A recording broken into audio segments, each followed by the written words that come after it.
Let's head to a town where the history of our country collides with the history of country music. We'll tour the frontier fort where the world's most famous Comanche kidnapping happened, and walk the house where a Texas songstress pinned tunes for everyone from Elvis to Michael Bublé. We'll pig out on a 3-pork sandwich and devour catfish so good you'll think you're back home at Nanny's farmhouse. You'll love it, even if you can't pronounce it. Mexia! And if you forget how to say it, just think, what does my cow eat? Mexia.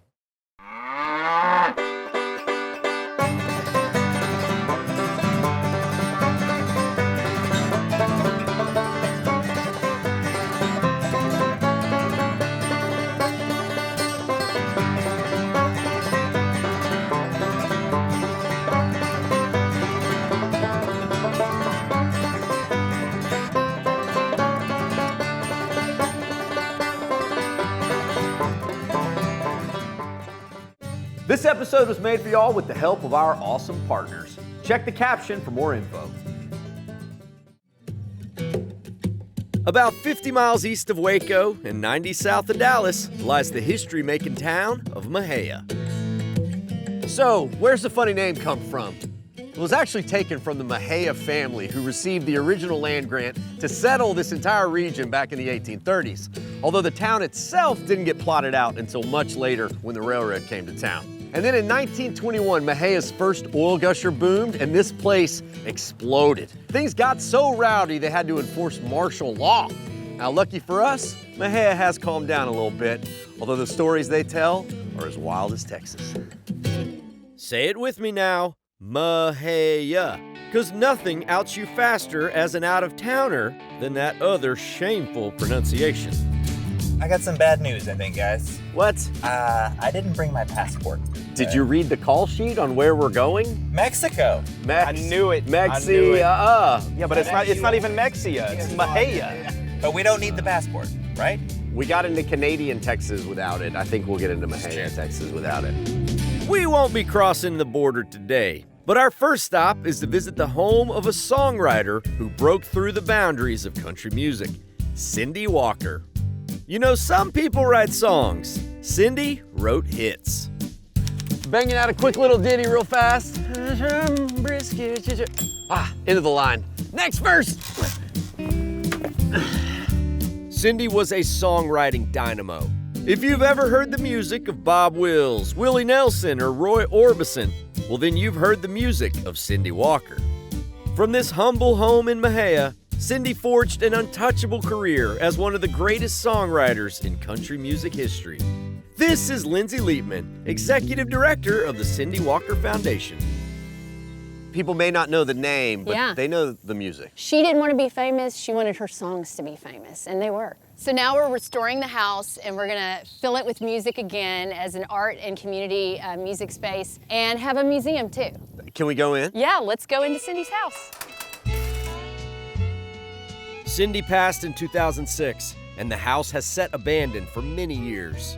But every room, curtain, and chandelier sings its own verses of Cindy's story. It's a fixer-upper, but it's going to be beautiful someday.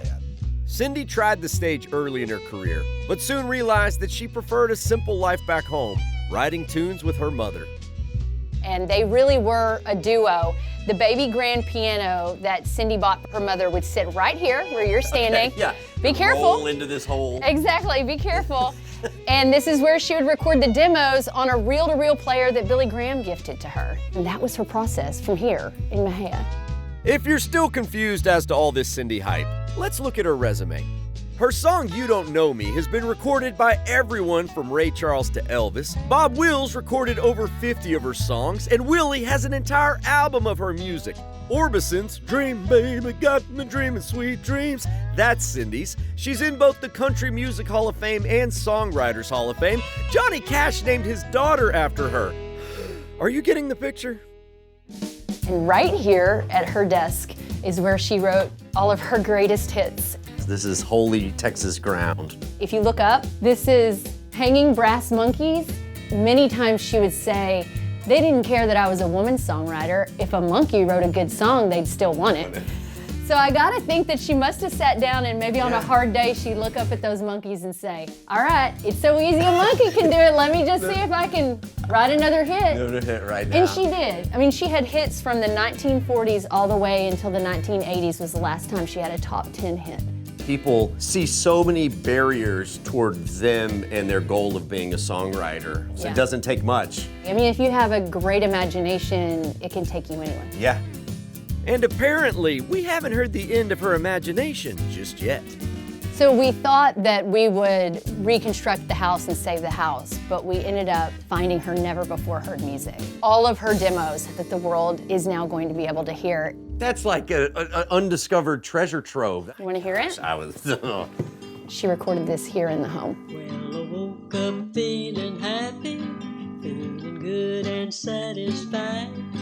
I woke up to the sound of Tennessee rain, with the Texas woman by my side, by my side, by my side. That's a Charlie Crockett song tomorrow. Yeah. And we're having such a renaissance of that classic country sound. Yeah. These Not are just all that. just waiting to be hits. I think we have a few hits in here. That's incredible. Isn't that That's awesome. Yeah. More. Lindsay, what this house is gonna do, it's not only gonna shine a light on a talent that was so special, but it's gonna inspire a whole nother generation of people that come after Cindy. It's bigger than me as a person, it's bigger than the town of Mexia, and we're excited about what's ahead. Great things ahead. You know, while I'm here, it's gonna hit right here, the creativity. Nah, I believe it. Sure. It's coming, guys. Just Look at the brass monkeys.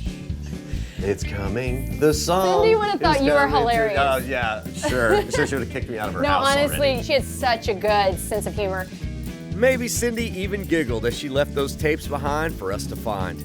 New melodies and memories of Cindy's music for us to discover and rediscover all over again. Mexia streets feel as classic as the Texas-sized personalities they've given birth to. And I'm getting hungry, so let's head to a place that's putting a classic spin on the classic American diner experience, Joe Friday's. The walls are covered in vintage decor, while the kitchen serves up vintage recipes like old-fashioned cheeseburgers and hand-spun milkshakes, right alongside modern upgrades to classic dishes. Steven, what do we have here, man? Our fried green tomatoes, it's our signature appetizer. Signature appetizer. That means y'all are rich, deep Southern sort of eatery. Oh my gosh, that's good. These are owners Val and Stephen Friday.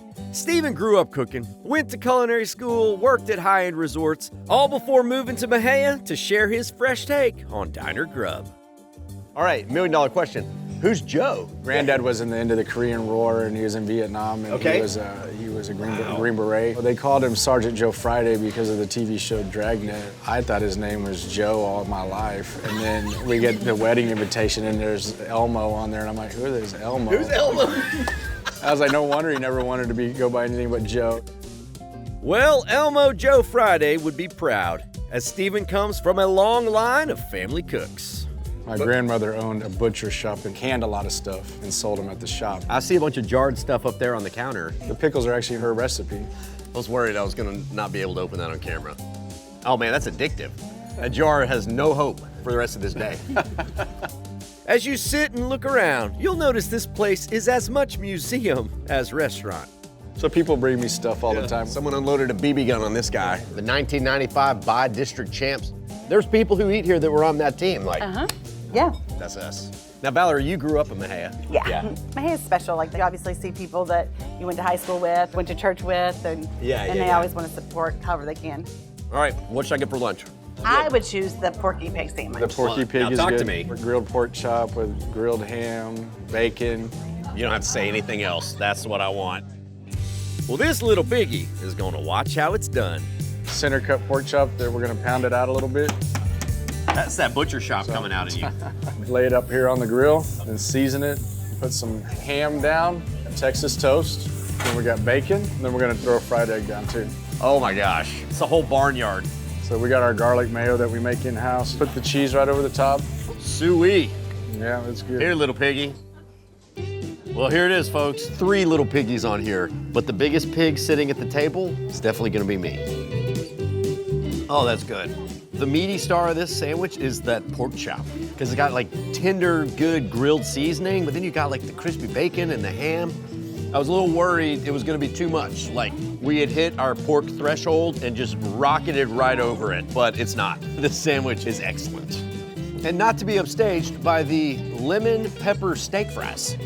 I mean, this is what a diner used to be. Delicious homemade craft food. And that's all, folks. And while a diner like this may rewind the clock back a couple decades, let's rewind a couple centuries, as our next stop is going to take us all the way back to 1833, and to a time when Cynthia Ann Parker, the would-be mother of famed Comanche chief Quanah Parker, was kidnapped from this frontier fort. This is like stepping back in time. How tall the walls are with the spikes on top of them tells you how dangerous it was 12 to feet. live here. Yes. This is Connie Colon, caretaker and director of Old Fort Parker Historic Site. This is what I imagine, you know, John Smith, Pocahontas. I don't think of this in Texas, but it was. It was. They lived in cabins similar to this. This is as close as we can get to period correct.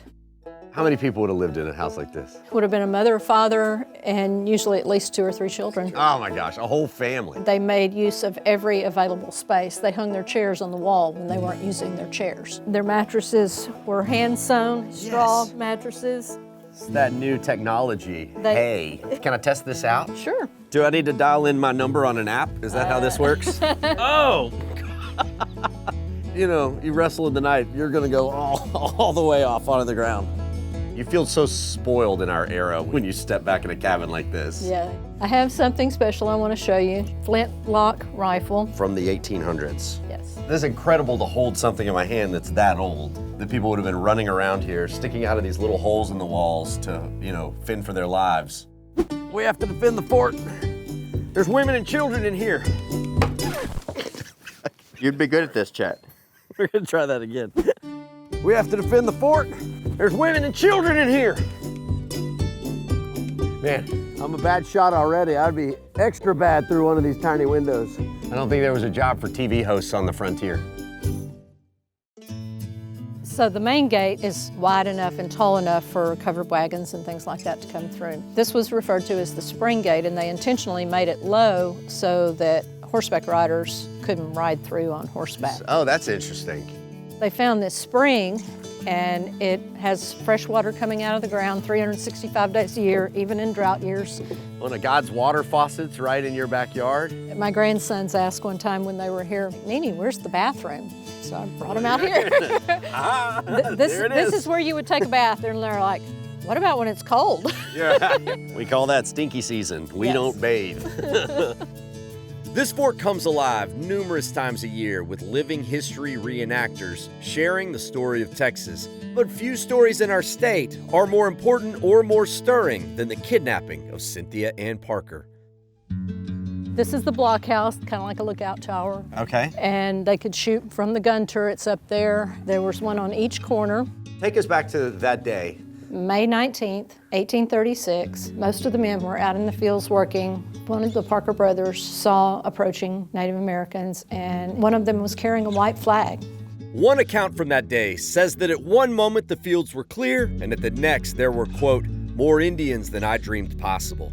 The white settlers inside the fort were highly suspect, yet they opened the gate, as many of the women and children escaped into the woods through the spring gate.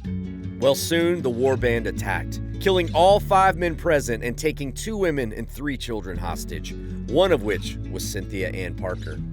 And so Cynthia Ann, at 9 years old, but Yes. she's assimilates into them, right? She was adopted into a family. She was raised as a Comanche child and grew up essentially a Comanche, even though she was white. This was not the story for most Comanche prisoners, but it was for Cynthia. She married War Chief Pettinacona and even gave birth to the man known as the last great Comanche chief, Quanah Parker. She would even put buffalo grease in her hair to darken it so that people couldn't tell from a distance that she was white. In 1860, after living with the Comanche for 24 years, Cynthia was captured back into white culture by a group of Texas Rangers as her Comanche family was killed in battle. She really wanted to be with her Comanche family. She lost her family as a child, her white family, and then she lost her Comanche family as an adult. Wow. Her story is tragic, yet so unique it inspired the John Wayne classic The Searchers and the film Dances with Wolves. This era's history is so complex, but it's something that we should all learn about, and more importantly, learn from, right here at Old Fort Parker State Park. We now interrupt this programming to remind you to like and subscribe. Now back to the road. All right, question. How long do you last on the frontier? I'd give myself a couple hours and I'd be like, yeah, I'm done. I can make it work. I saw Chet try to shove a gun through a tiny hole in the fort, and I think we'd all be dead if he was in charge of security. Oh, no, that's no doubt. I think we would all be awful. You have something other than hay for my bed, my allergies that are getting... Well, I know an Oregon Trail until I got dysentery. Then I was gone. It was very fast. Did the fort any rivers? That never went well. You always lost little Timmy. Never made it to Oregon, not once. Every time I died, though, I had a wagon full of buffalo meat. I was gonna say. All I did was kill buffalo and die of dysentery. Luckily, the river crossing to where we're going has a bridge and a concrete dam, thanks to the impressive work of the Civilian Conservation Corps back during the Great Depression, as they built Fort Parker State Park. They had a hard life, but a good life. They still got to have some dances, Yeah. get some Mexia girls down here. For sure. This is Park Ranger Christy Turner.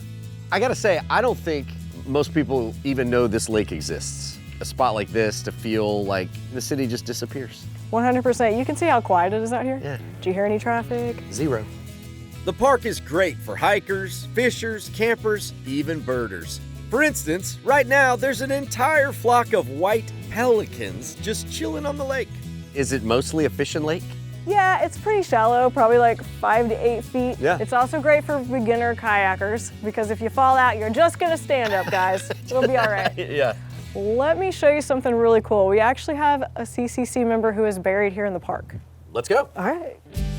Interestingly, this state park is built on the footprint of an old Texas town named Springfield that was once booming, but was bypassed by the railroad and began to dwindle as people left. Well, except for the people they left. This is what remains of the town of Springfield. Where effectively was the town? Under the park. Okay, that way. And actually this here, Ezekiel Rhodes, he was the son of a freed slave woman, and he was actually a crew leader in the CCC when they were here building the park. So this gotta be the most haunted state park in Texas too, right? I will not confirm or deny the possibility of ghosts in the park. Good thing we're not camping to find out. Just here to enjoy the beauty of God's green earth in the daylight. Here's the second lake inside the park, Lake Springfield, which is actually spring-filled. And that makes it the spring-filled Lake Springfield, just if you were confused at home.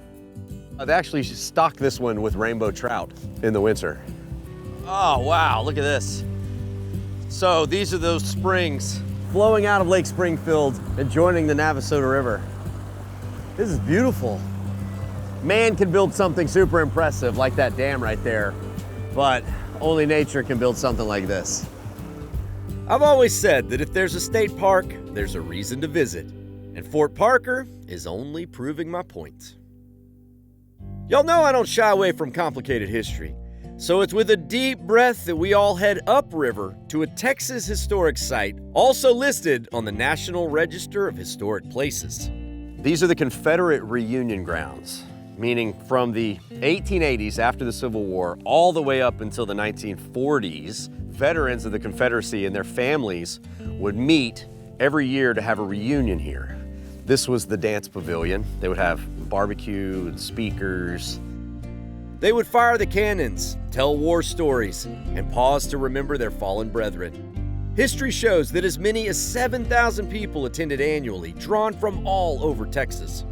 We think of the Civil War as like our distant past, but it really wasn't. I mean, the last Civil War veteran died in 1956. My parents were alive in 1956, so this was just one small jump into our past. don't misunderstand me. I am by no means glorifying the cause of the South. But if you try to put yourself into the mindset of these people who fought that war, all of them had gone through a struggle. They had lost family members. And I think this was a way for them to get together and sort of heal and realize that hopefully they and our entire nation had come out stronger on the other side. And we are stronger. Not perfect by any means, but always striving toward that more perfect union. While we're on a history kick, are y'all ready for another seemingly random spot that you've probably never heard of and most likely can't pronounce, but that was almost our state capital? Good luck saying this one. Tehuacana. You thought Mexia was hard to say. But I was scouring the internet one day and I came across pictures of this building and I thought, what in the heck is a building that big doing in the middle of nowhere? Back when it was built, this was not the middle of nowhere. This building was actually the first campus of Trinity University. It later became the Westminster College, which was part of Southwestern University. And in 1850, there was actually a vote held by the Texas legislature to make this town our state capital. It failed, of course, but if it had gone the other way, that might be Congress Avenue right there. Crazy. We had our set designers come and put the vultures on top, just for effect. And what do me and the vultures have in common? We're always looking for our next meal. So let's leave the echoes of history behind, head back into town, or more specifically, head out to the farmhouse. This is a true country cooking destination. However, out here, catfish isn't just on the menu, it's the main event. And this place reels them in from far and wide to soothe their craving for crispy fish. This is owner James Ward and a plate of deep fried goodness. Y'all like your fried food around here, huh? Yes, sir. I can't fault you. This is one of our generation's greatest contributions to country cooking, is the fried pickle. The mushrooms, don't sleep on the mushrooms. No, that's a fresh mushroom. We cut it up. Farmhouse takes the time to make food the way it should be made. Carrying on the traditions James learned from his nanny at her farmhouse. All before opening this restaurant with his dad back in 2001. I tell you what, it's just been a blessing to Mexia. I mean, we've been busy ever since. And the star of the show since day one, catfish. It's one bite and you're hooked. Yeah. There you go. That's our slogan. People will drive for catfish like they do barbecue, man. Even more so, in my opinion. I mean, y'all got the steaks on the menu, the chicken frieds, things like that. They're coming for the fish. They're like a catfish connoisseur. All right, James, you gotta have some sort of secret. Can we step in the back? I wanna see you cook some catfish. Yes, sir. Where the magic happens, baby. Grab 3 just like I just did. And no one ordered catfish sushi? Ooh. Just shake it. That's a little different motion in the ocean right there for these catfish. Cornmeal it up, baby. There's gotta be something special about this. I can't give away all the secrets. Okay. But a package of this lemonade drink mix. Throw that in your cornmeal and your flour. You're golden. Where in the heck did you learn that nobody wants trick? that muddy taste. I'm pocketing that trick for later. Well, here, I'm on a roll. Hey, you want catfish tonight? There's a bunch of tickets coming up, man. Who wants catfish? Let's go. Yeah. I know, drain it. Go, move, Chet, move. I'm telling you. I gotta do something when this TV show burns out. Drop them right in here. It would take an army of Daytrippers to keep up with the catfish orders coming in. So I think I'll retire and go eat mine. I hope this is the catfish I made because I feel very bad if anyone else in this restaurant is eating it. The regular comes with 6 pieces. Anywhere else, that'd be the Ultra Grande. I mean, that is awesome. Not too heavy on the cornmeal. It's so weird to know that there's lemonade mix in here. We've eaten a lot of catfish around Texas. I think we might be moving into catfish connoisseur territory. A catfish-asseur, we might call it. Sounds like a dinosaur. That's it. Fries, beans, coleslaw. Because what else do you eat with catfish? Salad. Coleslaw is salad. That's basically salad soup. Oh, gosh. You know, James made the point that people will drive insane amounts of distance to eat fried catfish. I was like, no, come on. But then you eat it and you're like, oh yeah, I drive insane amounts of hours to eat that catfish. It was a day of pioneers, both literal and musical, but also a day to forge our own path through the deep-fried, deep-flowing, deep history of Mexia. And that means it's time to hit the road, so I can go back home and hit the hay. Dessert and a stagecoach ride? Come on! So I will see all y'all out on the road. Bye con Dios, amigos. Tahoe Silver. That's good.